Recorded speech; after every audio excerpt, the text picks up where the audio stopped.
কোরবানির সময় ফোন দিয়ে জিজ্ঞেস করতো মাংস খাইছো, যদি বলতেন যে না। অনেক কষ্ট হয়, হাতটা নিয়ে হাতটা সমস্যা হয়েছে, এখনো আছে এগুলো। বিপদে বিপন্নতায় অসহায় মানুষের নিরাপত্তার ছাতা আইন শৃঙ্খলা রক্ষাকারী বাহিনী। ওই ছাতাটিকে আম মানুষ বিপদের বন্ধু ভেবে আসছিল। যাপিত জীবনের কোথাও সিঁদুর রাঙা মেঘ দেখলেই ওই বন্ধুর কাছে গিয়ে আশ্রয় খুঁজত। কিন্তু সেই আস্থা ও বিশ্বাসের বন্ধু থেকে সাধারণ মানুষ দূরে সরে যাচ্ছে। দুই পক্ষের মাঝে তৈরি হয়েছে যোজন দূরত্ব।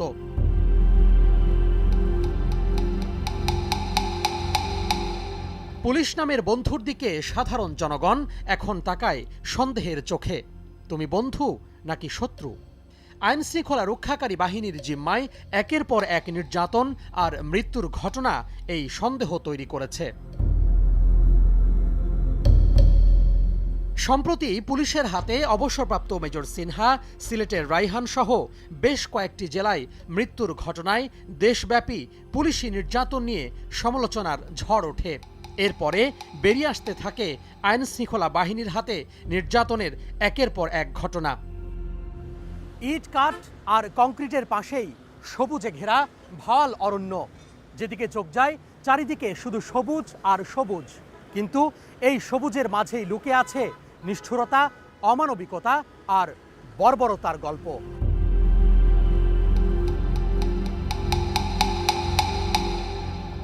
সেই গল্পের খোঁজে গাজীপুরের ভাওয়াল অঞ্চলে সময় সংবাদ।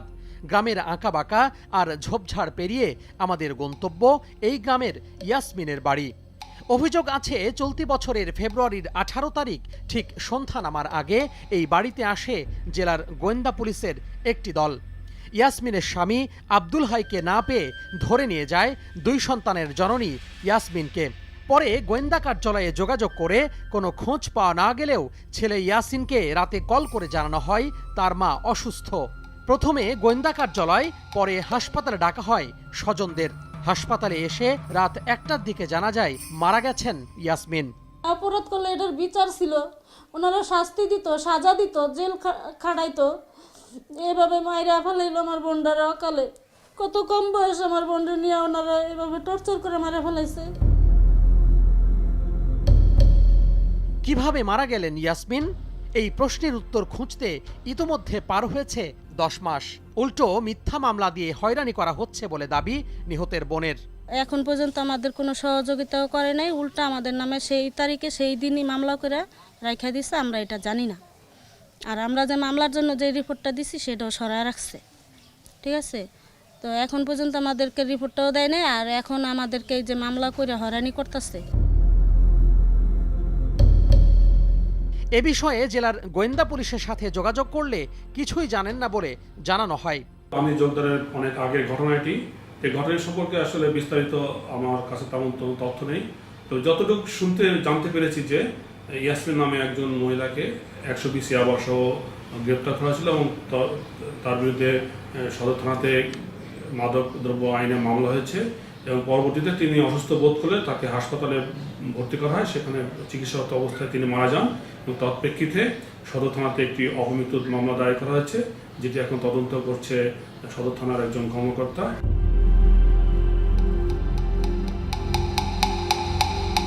পুরান ঢাকার স্বর্ণের দোকানের কর্মচারী রাজীব কর পরিবার নিয়ে বসবাস করতেন কোতোয়ালি থানার গোয়ালনগরে।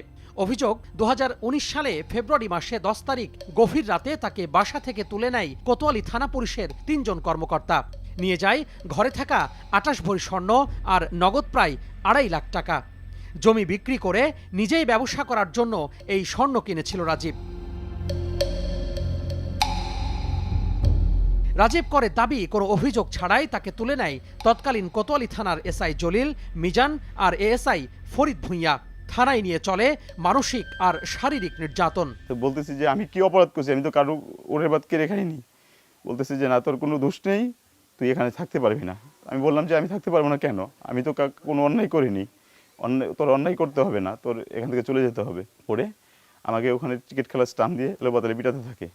তো আমি ষষ্ঠারে স্মরণ করে দিয়ে হাত তুলে যে ষষ্ঠা আমার বাঁচাও, কত ষষ্ঠা বাঁচাবে মালোয়ানের বাচ্চা। তখন এসআই মিজান আমার মুখে পাড়া মারে, মুখে পাড়া মারলে ব্লাড বেরোয়। আমার হাতে হ্যান্ডকাপ লাগানো অবস্থায় পরে এএসআই ফরিদ ভুইয়া প্লাস দিয়ে আমার হাতের নখটা উঠিয়ে ফেলে, এই হাতের নখটা।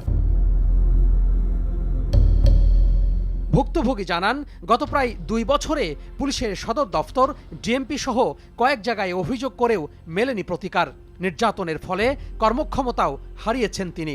যদি রাত্র 9টার মধ্যে টাকা না পাই তাহলে তোকে সদরঘাটের লামাই নিয়ে বলবো তুই মাদক ব্যবসায়ী। থানার ড্রয়ারটা খুলে এসআই মিজানের একটা কালো পলি ছিল, এই পলিটাতে রাখা ছিল, হয়তো কি রাখা ছিল বলতে পারবো না, কতগুলো মোবাইলও ছিল।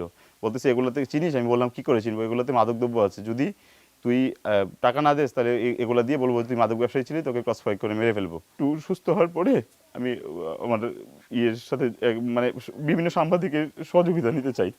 সাংবাদিক ছাড়া হবে না, কারণ আমার তো সবই শেষ। হয়তো আমার সুইসাইড করা ছাড়া কিছু থাকবে না, কারণ রেন্ট করার কিছু টাকা ছিল, লোন করা টাকা ছিল, জমি বিক্রি করা টাকা ছিল, আর তো বাইরে আছে, তাদের তো আর পান্না ছাড়বে না আমার থেকে। এ বিষয়ে অভিযুক্ত এসআই জলিলের সাথে যোগাযোগ করা হলে অভিযোগ অস্বীকার করেন তিনি। ওই দিন আমার ডিউটি ছিল, জাস্ট আমি মিজানকে সাহায্য করছি, আমি তো এই ব্যাপারে কোনো কিছু বলতে পারবো না। এসআই মিজান ও এএসআই ফরিদের মুঠোফোনে যোগাযোগ করেও কোনো সাড়া মেলেনি। আইন ও সালিশ কেন্দ্রের তথ্য বলছে 2015 থেকে 2020 পর্যন্ত আইন শৃঙ্খলা বাহিনীর দ্বারা শারীরিক নির্যাতনে প্রাণ গেছে 64 জনের। এছাড়াও হেফাজতে থাকা অবস্থায় কথিত বন্দুকযুদ্ধে 6 বছরে মারা গেছেন 329 জন। সব মিলিয়ে গত 6 বছরে প্রাণ হারিয়েছেন 1,500-এর বেশি মানুষ। সংস্থাগুলো বলছে, দেশে আইন শৃঙ্খলা রক্ষা বাহিনীর হেফাজতে মৃত্যুর ঘটনা আশঙ্কাজনক হারে বাড়ছে। হেফাজতে নির্যাতনের ঘটনাও ঘটছে অহরহ, যা সাধারণত গুরুত্ব পায় না। নির্যাতন থেকে জীবন নিয়ে ফেরা অধিকাংশ মানুষই ভয়ে মুখ খুলতে চান না আজীবন। এ তো গেল আইন শৃঙ্খলা বাহিনীর হাতে নির্যাতনের শিকার সাধারণ মানুষের গল্পের বর্ণনা। এবার চোখ ফেরানো যাক রাষ্ট্রের চতুর্থ স্তম্ভ গণমাধ্যম কর্মীদের দিকে, যারা কিনা রাত দিন দেশের নানা সম্ভাবনা ও অসঙ্গতির খবর জানাতে ব্যস্ত থাকেন। অভিযোগ আছে, সমাজের নানা অসঙ্গতির খবর তুলে আনতে গিয়েই বারবারই আইন শৃঙ্খলা বাহিনীর কিছু অসৎ সদস্যের হাতে নাজেহাল হতে হয় সেই গণমাধ্যম কর্মীদের। গাজীপুরের স্থানীয় পত্রিকার 3 সংবাদকর্মী মুজাহিদ, রকুনুজ্জামান আর মিলন শেখ। অভিযোগের প্রেক্ষিতে জয়দেবপুর থানা পুলিশের দুর্নীতির খবর সংগ্রহ করে তারা। অভিযোগ, চলতি বছরের মে মাসের 31 তারিখ 3 সংবাদকর্মীকে প্রথমে গাড়িতে তুলে ও পরে থানায় নিয়ে চালানো হয় নির্যাতন। আর গলা চেপে ধরে বলছিল যে তোর মতো সাংবাদিক 7টা সাংবাদিককে আমি বুড়িগঙ্গা নদীতে ভাসায় দিছি মাইয়া, তাহলে তোরে মারলে তো কিছুই হবে না। তো ওই সময় আবার আরেকজন বলতেছিল যে ওদেরকে স্যার জঙ্গলে মাইরা ক্রস ফায়ার দেয়, জঙ্গলে ফেলায় দেন, কিছুই হবে না। মাটিতে ফালাইয়া যে যেরকম পারছে লাথি, কিল, ঘুষি, এমনকি আমার মুখে প্রচুর পরিমাণ মারধর করছে। আমার একটা চোখ মারাত্মকভাবে আহত হয় এবং আমার যে মুখ এটা বিকৃত করে দেয়। এ ব্যাপারে জয়দেবপুর থানায় খোঁজ নিলে অভিযোগ অস্বীকার করেন থানার ভারপ্রাপ্ত কর্মকর্তা। এটা আসলে আমার জানা মতো এটা সত্য নয়। তার কারণ ওই দিন রাতেও তাদের সাথে আমার দেখা হয়েছে, তারপর পরদিন সকালবেলাও তাদের সাথে আমার দেখা হয়েছে, তার মাঝে আবার তারা পুলিশ রিমান্ডে এসছে, তখনও তাদের সাথে আমার দেখা হয়েছে, কথা হয়েছে। তারপর ওই দিন রাতে ওরা অ্যারেস্ট হওয়ার পরে স্থানীয় তাদের আত্মীয় স্বজন সহ স্থানীয় সাংবাদিকরাও তাদেরকে এখানে দেখতে এসছে। এরকম এটা অভিযোগটা এটা সত্য নয়। এটা আমার তারা আমাকে বলেও নাই, আমার এই বিষয়টা আমার জানা নেই।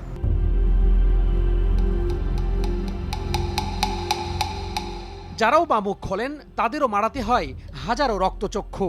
সেই চোখ রাঙানি উপেক্ষা করে বন্ধুর পথ পাড়ি দিয়ে নির্যাতন ও হেফাজতে মৃত্যু আইন 2013 রায় পেয়েছেন পুলিশের নির্যাতনের শিকার হয়ে মারা যাওয়া মিরপুরের জনির পরিবার। মামলা চালাতে গিয়ে নানা হয়রানি আর নিঃস্ব হতে হয়েছে পরিবারটিকে। আমি সুন্দর একটা বিচার পেয়েছি, কিন্তু যে ক্ষতিটা আমি হয়েছি, যে আর্থিক ক্ষতি, আমি 6টি বছরে আমি আমার পরিবার নিয়ে ভালোভাবে ডেভেলপ হতে পারতাম, সেই সব ক্ষতি আমি হয়েছি। আজ আমি অসহায় হয়ে আছি। তো আমার এই ক্ষতি, আমার এই অসহায়, আমি কার কাছে যাব, কার কাছে যাব? যাদের বিরুদ্ধে অভিযোগের তীর, তাদেরকেই মামলার তদন্তভার না দিয়ে একটি সমন্বয় সেল গঠন করার কথা বলছেন বিশেষজ্ঞরা। যাদের বিরুদ্ধে আপনি অভিযোগ করছেন তাদের কাস্টডিতে নির্যাতন করার, তাদেরকেই যদি আপনি তদন্তের মূল দায়িত্বটা দিয়ে রাখেন, তাহলে এখানে তদন্ত কোনোভাবেই স্বচ্ছ হবে না, কোনোদিনই হয়নি। আমাদের অতীত অভিজ্ঞতা বলে যে পুলিশ তাদের ডিপার্টমেন্টের এটা প্রেস্টিজ হিসেবে নিয়ে নেয়, ব্যক্তির অপরাধ হিসেবে দেখে না, ফলে এই তদন্তগুলো কখনোই সঠিকভাবে হয় না। মনে করি যে রাজনৈতিকভাবে একটা দুর্বর্তন শুরু হয়েছে বিভিন্ন জায়গায়, রাজনৈতিক দলের মধ্যে সদিচ্ছা নাই, এবং একই সঙ্গে যেটা আছে যে প্রভাবশালী অর্থনৈতিকভাবে তারা কালো টাকার যে একটা দুর্নীতির মধ্যে তারা ঢুকে গেছে, এবং যার ফলে এই দুর্নীতি, কালো টাকা এবং অতি দ্রুত তারা বড়লোক হওয়া বা ধনী হওয়ার যে মানসিকতা, সেই জায়গাগুলোতে তারা এই কাজগুলো করে যাচ্ছে। এ ব্যাপারে পুলিশ সদর দপ্তরের ঊর্ধ্বতন কর্মকর্তাদের সাথে একাধিকবার যোগাযোগ করেও কোনো সাড়া পাওয়া যায়নি। তবে সাবেক কর্মকর্তারা বলছেন অভিযুক্ত সদস্যদের শাস্তির আওতায় আনা হচ্ছে। ব্যক্তি বিশেষ যখন অপরাধ প্রমাণ হয়ে যায়, সে যখন নৈতিকতা স্খলন ঘটে, তখনই তো ঘটনা ঘটে। এইগুলি এখন রোধ করতে হলে তো পানিশমেন্ট এবং মোটিভেশন, প্রশিক্ষণ এগুলি ছাড়া তো কোনো বিকল্প নাই, এবং এটা পুলিশ করা হচ্ছে। সেবক হয়ে সাধারণ জীবন ব্যাহত করার অধিকার কিংবা ক্ষমতা রাষ্ট্র কাউকে দেয়নি। এই অযাচিত ঘটনাগুলো এখন রাষ্ট্রিক সংকটে রূপ নিয়েছে। এর শেষ কোথায়? ভয়মুক্ত রাষ্ট্রের যে অঙ্গীকার সংবিধান দিয়েছে তা বাস্তবায়নে আইন শৃঙ্খলা রক্ষাকারী বাহিনীকে নিতে হবে নিরপেক্ষতার ভূমিকা। আর রক্ষক যেন ভক্ষক না হয় তা নিশ্চিতে সর্বতোভাবে দায় নিতে হবে সরকারকে।